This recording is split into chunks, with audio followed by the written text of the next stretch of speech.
Hello everyone, how are you. आप सभी का स्वागत है नव्या एजुकेशन हब पे। यदि आप चैनल पर नए हैं तो चैनल को लाइक करें एंड सब्सक्राइब करें and regular updates and video के लिए बेल आइकन को प्रेस करें।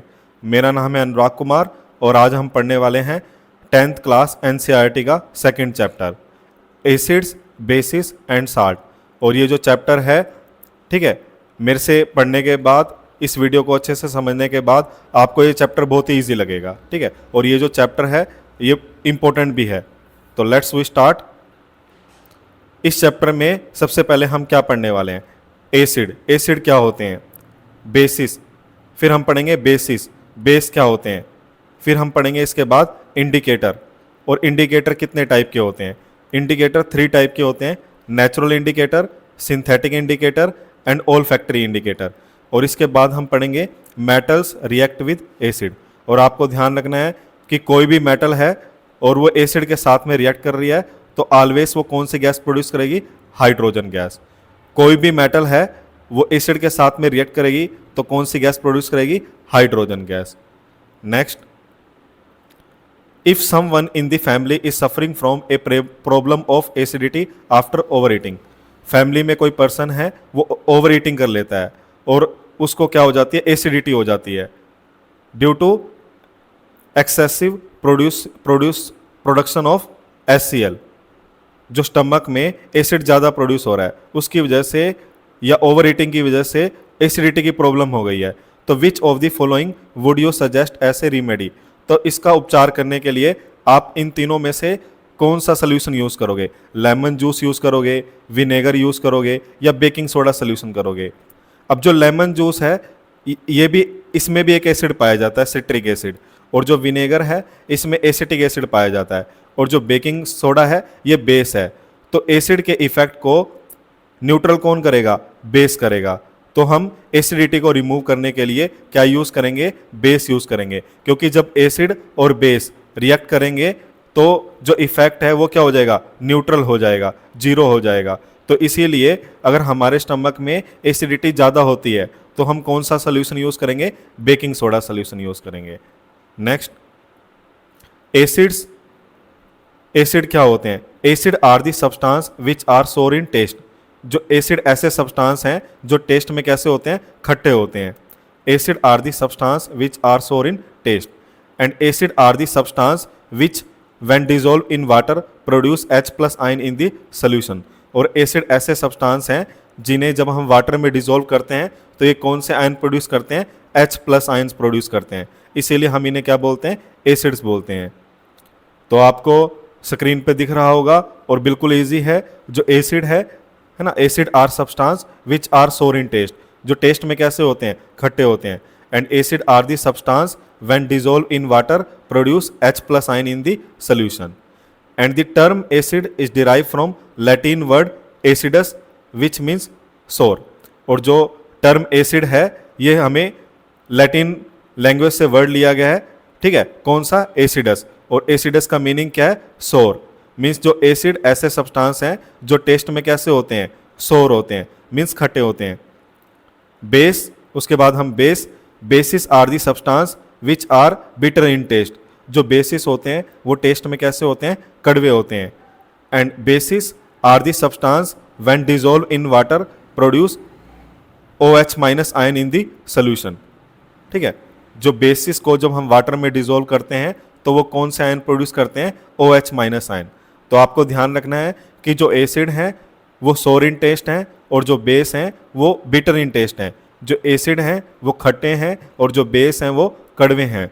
जो एसिड हैं वो वाटर में जब हम वाटर में डिजोल्व करते हैं एसिड को तो H+ आयन प्रोड्यूस करते हैं सोल्यूशन में। और जब हम बेस को डिजोल्व करते हैं वाटर में तो वो OH- आयन प्रोड्यूस करते हैं सोल्यूशन में। आई होप आप सभी को अच्छे से समझ में आ गया होगा। अब हम आगे बढ़ते हैं। Next, acid. अब जो अगर हम बात करें लिटमस पेपर, तो लिटमस पेपर हमारे पास दो तरह के होते हैं, blue litmus paper and red litmus paper, ठीक है। जब हम एसिड को ब्लू लिटमस पेपर पे डालेंगे तो वो कैसा हो जाएगा? रेड हो जाएगा, ठीक है। और जब हम मींस एसिड सोल्यूशन में जब हमने ब्लू लिटमस पेपर को इमर्स किया, ठीक है, एसिड सोल्यूशन में जब हमने ब्लू लिटमस पेपर को डाला तो उसका कलर क्या हो जाएगा, रेड हो जाएगा, ठीक है। और जब हम रेड लिटमस पेपर को एसिडिक सोल्यूशन में डालेंगे तो उसका कलर क्या होगा, नो इफेक्ट, उसका कलर चेंज नहीं होगा, ठीक है। तो आपको ये समझ में आ गया होगा कि जब हम एसिड सोल्यूशन में ब्लू लिटमस पेपर को डालेंगे तो उसका कलर कैसा हो जाएगा, रेड हो जाएगा। और जो रेड लिटमस पेपर है उसको जब हम एसिड में डालेंगे तो नो इफेक्ट, उसका कलर वैसा ही रहेगा। इसी तरह बेस है, बेस में जब हम ब्लू लिटमस पेपर को डालेंगे तो उसका कलर कैसा हो जाएगा, नो इफेक्ट, उसमें कोई भी चेंज नहीं आएगा, उसका कलर ब्लू ही रहेगा। और जब हम रेड लिटमस पेपर को बेसिक सोल्यूशन में डालेंगे तो उसका कलर कैसा हो जाएगा, ब्लू हो जाएगा, कैसा हो जाएगा, ब्लू हो जाएगा। तो आपको ये इम्पोर्टेंट है और आप सभी को ध्यान रखना है। अगर फिर भी आपको इसमें प्रॉब्लम आ रही है तो मैं आपको एक शॉर्ट ट्रिक बताता हूँ। आपको ABCD आती है सभी को, ठीक है। ए के बाद क्या आता है, बी आता है। ABCD में ए के बाद क्या आता है, बी आता है। तो जब हम ब्लू लिटमस पेपर को एसिड में डालते हैं तो उसका कलर क्या हो जाता है, रेड हो जाता है। तो आप इस तरह से याद रख सकते हैं।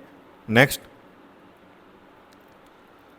Have you notice that a stain of curry on a white cloth become reddish brown when soap which is basic in nature is scrub on it, ठीक है। तो हम यहाँ पे क्या बात कर रहे हैं कि एक वाइट कलर का क्लॉथ है और उस पर कड़ी लग जाती है, ठीक है। अब जो कड़ी है वो एसिडिक है, ठीक है, और जो वाइट क्लॉथ है उस पर येलो कलर के स्टेन हो जाएंगे। अब जो कड़ी है ये एसिडिक है और जब हम जो इस पे दाग आ गए हैं वाइट कलर के क्लॉथ पे, और इसको जब हम सोप से वॉश करेंगे, क्योंकि सोप क्या है, बेसिक है, और जब हम एसिड जो क्लॉथ है उस पे सोप से वॉश करेंगे, है ना, स्क्रब करेंगे, तो उसका कलर क्या हो जाएगा, चेंज हो जाएगा, ठीक है। वाइट कलर के क्लॉथ पे जो कड़ी के स्टेन्स हैं उनको जब हम सोप से वॉश करेंगे, है ना, क्योंकि जो सोप है वो बेसिक है नेचर में, ठीक है, तो उसका कलर क्या हो जाएगा, रेडिश ब्राउन हो जाएगा, ठीक है। और जब हम उसे it turn yellow again when cloth is wash with plenty of water, और जब हम रेडिश ब्राउन जो क्लॉथ है उसको बहुत सारे पानी के साथ वॉश करेंगे तो उसका कलर दोबारा से क्या हो जाएगा, येलो हो जाएगा। तो ये इंपॉर्टेंट है, आपको ये ध्यान रखना है कि जो वाइट कलर का क्लॉथ है उस पर कड़ी लग गई तो उसका कलर कैसा हो गया, येलो हो गया। और जब हमने उसको सोप से वॉश करा, जो सोप है वो बेसिक है नेचर में, और जब हम वाइट कलर का जो क्लॉथ है उस पर येलो कलर कड़ी के स्टेन लगे, उसको जब वॉश करेंगे सोप से तो जो सोप है वो बेसिक है कलर में और उसका कलर कैसा हो जाएगा, रेडिश ब्राउन हो जाएगा। और जब हम उसको दोबारा वाटर के साथ वॉश करेंगे, बहुत सारे वाटर के साथ वॉश करेंगे तो उसका कलर दोबारा कैसा हो जाएगा, येलो हो जाएगा, ठीक है। तो आपको ये बात याद रखनी है। Next, indicator. जैसा कि मैंने आपको बताया था कि इंडिकेटर कितने टाइप के होते हैं, इंडिकेटर 3 टाइप के होते हैं, natural indicator, synthetic indicator and olfactory indicator. आपको एग्जाम्पल याद रखने हैं, ये मोस्ट इंपॉर्टेंट है। नेचुरल इंडिकेटर, लिटमस पेपर और टर्मेरिक, ये नेचुरल इंडिकेटर हैं, ठीक है। आपको एग्जाम्पल याद रखने हैं। नेचुरल इंडिकेटर के क्या बताए मैंने, लिटमस पेपर एंड टर्मरिक। इसी तरह सिंथेटिक इंडिकेटर, सिंथेटिक इंडिकेटर कौन से हो गए, मिथाइल ऑरेंज और फिनोल पैथेलिन। आपको ये वर्ड याद करने में डिफिकल्टी होगी, बट आप इसको हाफ हाफ करेंगे तो आपको डिफिकल्टी नहीं होगी। Phenolphthalein, phenolphthalein, PHENOL, phenolphthalein, PHTHALEIN। तो आपको ये नाम याद रखने हैं। इसी तरह olfactory indicator, vanilla, clove, onion. तो आपको नाम याद रखने हैं कि इंडिकेटर कितने टाइप के होते हैं, 3 टाइप के होते हैं, natural indicator, synthetic indicator, olfactory indicator. Natural indicator के example litmus paper and turmeric, synthetic indicator methyl orange, phenolphthalein and olfactory indicator vanilla, clove, onion. Next, अब हम डेफिनेशन पढ़ेंगे तीनों इंडिकेटर की। Natural indicator, those indicator which are naturally obtain from plant is called natural indicator. ऐसे indicator जो naturally पाए जाते हैं या प्लांट से डिराइव होते हैं उन्हें हम क्या बोलते हैं, नेचुरल इंडिकेटर बोलते हैं। लाइक लिटमस पेपर जिसका कलर कैसा है, पर्पल है, ठीक है, और इससे पर्पल डाई भी मिलती है। तो आपको ध्यान रखना है कि जो नेचुरल इंडिकेटर है उसका एग्जाम्पल क्या है, लिटमस पेपर, और इसका कलर कैसा है, पर्पल। और टर्मरिक ये भी क्या है, नेचुरल इंडिकेटर है। तो those indicator which are naturally obtain from plant is called natural indicator. Next, synthetic indicator, those indicator which are man made and prepare in laboratory condition is called synthetic indicator. ऐसे indicator जो man के द्वारा बनाए गए हैं, chemically prepare किए गए हैं, ये लेबोरेटरी कंडीशन में प्रिपेयर किए गए हैं, ऐसे इंडिकेटर्स को हम क्या बोलते हैं, synthetic indicator, like methyl orange और फिनोल पैथेलिन। तो those indicator which are man made and prepare in laboratory condition is called synthetic indicator, like methyl orange and phenolphthalein. olfactory indicator, these are those indicator whose odor change in acidic और basic medium is called olfactory indicator। ठीक है, ऐसे indicator जिनको हम acidic या basic medium में डालेंगे तो जो उनकी ऑर्डर है, स्मेल है, वो क्या होगी, चेंज होगी। ऐसे इंडिकेटर जिनको हम एसिडिक या बेसिक सोल्यूशन में डालेंगे तो उनकी स्मेल क्या होगी, चेंज होगी। इसीलिए हम इन्हें क्या बोलते हैं, ओल्फैक्टरी इंडिकेटर बोलते हैं। और आपको ध्यान रखना है कि जो ओल्फैक्टरी है, ठीक है, ये ब्रेन से रिलेटेड है। हमारे ब्रेन में ओल्फैक्टरी लोब है, और जो ओल्फैक्टरी लोब है, ठीक है, वो किससे रिलेटेड है, स्मेल से रिलेटेड है। इसीलिए ओल्फैक्टरी इंडिकेटर में किसकी बात हो रही है, स्मेल की बात हो रही है। ठीक है, और जो ओल्फैक्टरी लोब की बात करें तो जो ओल्फैक्टरी लोब है, किस एनिमल्स में जो ओल्फैक्टरी लोब है वो साइज में बड़ा होता है, डॉग्स में। इसीलिए डॉग्स में जो स्मेल करने की पावर है वो क्या होती है, तो ज़्यादा होती है। तो ओल्फैक्टरी इंडिकेटर में हम क्या पढ़ रहे हैं, these are those indicator whose odour change in acidic and basic medium is called olfactory indicator. इसके एग्जाम्पल क्या हैं, vanilla, clove, onion. Next, litmus solution is a purple dye. जैसा कि मैंने आपको बताया था, हमने नेचुरल इंडिकेटर पढ़े थे। नेचुरल इंडिकेटर में हमने एक एग्जांपल पढ़ा था, लिटमस और टर्मरिक। और लिटमस की जो कलर है वो कैसा है, पर्पल है। और litmus solution is a purple dye which is extracted from lichen. अब जो ये लिटमस है ये हमें किससे मिलता है, लाइकेन से मिलता है। और ये एक प्लांट है जो बिलोंग करता है थैलोफाइटा से। ठीक है, जिसको and is commonly used as an indicator. ठीक है, तो आपको इतना ही ध्यान रखना है इसमें कि जो लिटमस है वो पर्पल डाई है। ठीक है, और ये जो लिटमस है हमें किससे मिलता है, लाइकेन से मिलता है। और जो लाइकेन है ये किससे बिलोंग करता है, थैलोफाइटा से बिलोंग करता है। ठीक है, when the litmus solution is nether acidic nor basic its colour is purple. तो जो लिटमस सोल्यूशन है जब ना तो एसिडिक होगा और ना ही बेसिक होगा तो इसका कलर कैसा होगा, पर्पल होगा। There are many other natural material. मैंने आपको नेचुरल इंडिकेटर के दो ही एग्जाम्पल बताए थे, एक था लिटमस पेपर और दूसरा था टर्मरिक। एनसीईआरटी में और भी दिए हुए हैं तो वो इम्पोर्टेंट हैं। ठीक है, एक तो आपको बताया मैंने लिटमस पेपर जो पर्पल है और दूसरा है टर्मरिक। इसके अलावा रेड कैबेज लीव्स, टर्मरिक और coloured petal of some flower such as hydrangea. जो हाइड्रेंजिया का फ्लावर है इसमें कलर्ड पेटल्स पाए जाते हैं। नेक्स्ट, पेटूनिया एंड जिरेनियम, ये भी क्या है, नेचुरल इंडिकेटर है। तो हमने कौन कौन से इंडिकेटर पढ़े, एक तो हमने पढ़ा था litmus, turmeric, red cabbage leaves, coloured petal of some flower such as hydrangea, petunia and geranium which indicate presence of acid और base.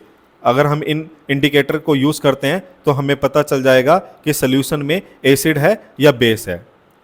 This are called acid base indicator और समटाइम सिंपली इंडिकेटर, क्योंकि हमें इनसे पता चलता है कि solution में एसिड है या बेस है। क्योंकि जब हम इन इंडिकेटर को एसिडिक या बेसिक सोल्यूशन में डालते हैं तो कलर क्या होता है, चेंज होता है।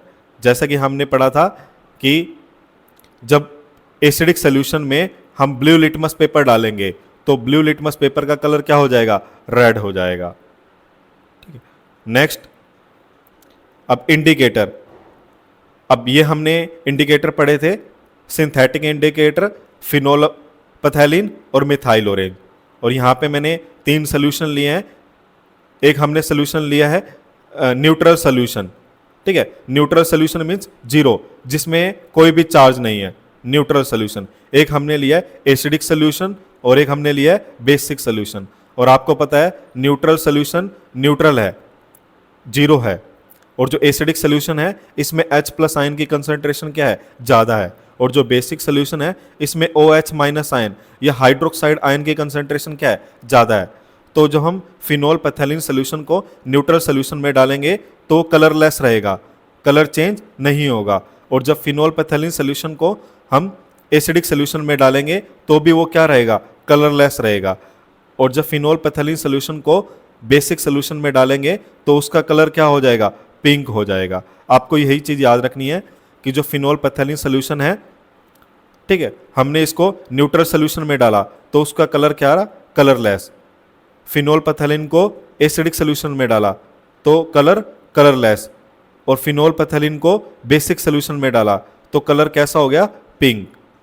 इसी तरह मिथाइल ऑरेंज को जब हमने न्यूट्रल सोल्यूशन में डाला तो कलर क्या हो गया, ऑरेंज हो गया। और मिथाइल ऑरेंज को एसिडिक सोल्यूशन में डाला तो कलर कैसा हो गया, रेड हो गया। और मिथाइल ऑरेंज को बेसिक सोल्यूशन में डाला तो कलर कैसा हो गया, येलो हो गया। तो आपको ये चीज़ याद कर लेनी है। इसी तरह इंडिकेटर, हमने यहाँ पे 3 तरह के इंडिकेटर लिए और जो ये तीनों ही इंडिकेटर हैं नेचुरल इंडिकेटर हैं। हमने अभी एग्जांपल पढ़े हैं litmus paper, red cabbage leaves extract, flower of hydrangea plant. और यहाँ पे भी हमने 3 तरह के सोल्यूशन लिए, colours in neutral solution, colours in acidic solution और कलर्स इन बेसिक सोल्यूशन। जो न्यूट्रल सोल्यूशन है ये जीरो है, इसमें कोई भी चार्ज नहीं है। जो एसिडिक सोल्यूशन है इसमें H प्लस की कंसंट्रेशन है, कटायन की कंसंट्रेशन है ज़्यादा है। और जो कलर्स इन बेसिक सोल्यूशन है इसमें OH माइनस आयन है, ज़्यादा है, हाइड्रोक्साइड आयन ज़्यादा है। तो लिटमस पेपर को जब हम न्यूट्रल सोल्यूशन में डालेंगे तो उसका कलर कैसा हो जाएगा, पर्पल हो जाएगा। और लिटमस पेपर को, तो इससे पता चलता है कि जो लिटमस पेपर है वो न्यूट्रल कंडीशन में है तो उसका कलर क्या है, पर्पल है। और लिटमस पेपर को जब हम एसिडिक सोल्यूशन में डालेंगे तो उसका कलर कैसा हो जाएगा, रेड हो जाएगा, ठीक है। और जब हम लिटमस पेपर को बेसिक सोल्यूशन में डालेंगे तो उसका कलर कैसा हो जाएगा, ब्लू हो जाएगा। इसी तरह जो रेड कैबेज लीव्स एक्सट्रैक्ट है उसको हम न्यूट्रल सोल्यूशन में डालेंगे तो उसका कलर रेड ही है। और जब रेड कैबेज लीव्स एक्सट्रैक्ट को एसिडिक सोल्यूशन में डालेंगे तो भी कलर कैसा है, रेड है। और जब रेड कैबेज लीव्स एक्सट्रैक्ट को बेसिक सोल्यूशन में डालेंगे तो उसका कलर कैसा हो जाएगा, ग्रीन हो जाएगा। इसी तरह फ्लावर्स ऑफ हाइड्रेंजिया प्लांट, इसके सोल्यूशन को जब हम न्यूट्रल सोल्यूशन में डालेंगे तो कलर कैसा हो जाएगा, ब्लू हो जाएगा। और फ्लावर्स ऑफ हाइड्रेंजिया प्लांट के सोल्यूशन को जब एसिडिक सोल्यूशन में डालेंगे तो कैसा हो जाएगा, ब्लू हो जाएगा। और इसी तरह फ्लावर्स ऑफ हाइड्रेंजिया प्लांट के सोल्यूशन को जब बेसिक सोल्यूशन में डालेंगे तो कलर कैसा हो जाएगा, पिंक हो जाएगा। नेक्स्ट, अब जैसा कि आप स्क्रीन पे देख पा रहे हैं, how do acid and bases react with metal. जो एसिड और बेस हैं वो मेटल के साथ में रिएक्ट कैसे करते हैं।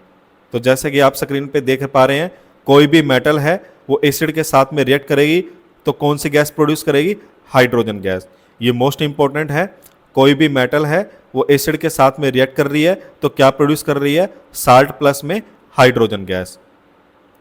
यहाँ पे जो मेटल है सोडियम भी हो सकती है और जिंक भी हो सकती है, ठीक है। और जो एसिड है, एसिड यहाँ पे आपको 3 स्ट्रॉन्ग एसिड याद रखने हैं। एक हो गया HCl जिसको हम क्या बोलते हैं, हाइड्रोक्लोरिक एसिड। नेक्स्ट हो गया H2SO4 सल्फ्यूरिक एसिड, और HNO3 नाइट्रिक एसिड। और हम इन तीनों में से कोई भी एसिड ले सकते हैं, HCl भी ले सकते हैं, H2SO4 भी ले सकते हैं और HNO3 भी ले सकते हैं। और ये तीनों ही एसिड क्या है, स्ट्रॉन्ग एसिड है। और अगर आपसे पूछा जाए कि ऐसा कौन सा एसिड है जो हमारे स्टमक में पाया जाता है, HCl हाइड्रोक्लोरिक एसिड। और इसका जो pH है वो कितना है, 1.8 है। और ये जो एसिड है HCl ये इतना स्ट्रॉन्ग है कि ये ब्लेड को भी मेल्ट कर सकता है, तो ये हमारे स्टमक में पाया जाता है। तो जैसा कि मैंने आपको बताया कि जो मेटल्स हैं वो एसिड के साथ में रिएक्ट करती हैं। कोई भी मेटल है उसके साथ में एसिड रिएक्ट करेगा तो क्या प्रोड्यूस करेगा, साल्ट प्लस में हाइड्रोजन गैस। इसी तरह जो बेस है, बेस मेटल के साथ में रिएक्ट करेगा, वो भी क्या प्रोड्यूस करेगा, साल्ट प्लस में हाइड्रोजन गैस।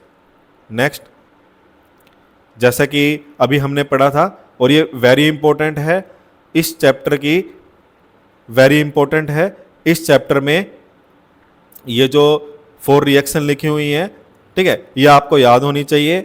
मैंने आपके लिए स्पेशली ये एक ही स्लाइड पे अरेंज किए हैं और ये मोस्ट इंपॉर्टेंट है। आपको ध्यान रखना है कि एसिड, कोई भी एसिड है वो मेटल के साथ में रिएक्ट कर रहा है, किसी भी मेटल के साथ में, तो ऑलवेज क्या प्रोड्यूस करेगा, साल्ट प्लस में हाइड्रोजन गैस। इसी तरह जो बेस है वो मेटल के साथ में रिएक्ट करेगा तो क्या प्रोड्यूस करेगा, साल्ट प्लस में हाइड्रोजन गैस। इसी तरह जो एसिड है वो मेटल कार्बोनेट के साथ रिएक्ट कर रहा है, ठीक है, और क्या प्रोड्यूस कर रहा है, साल्ट प्लस में वाटर प्लस में कार्बन डाइऑक्साइड। और यहाँ पे भी जो एसिड है वो मेटल हाइड्रोजन कार्बोनेट के साथ रिएक्ट कर रहा है और क्या प्रोड्यूस कर रहा है, सॉल्ट, वाटर और कार्बन डाइऑक्साइड।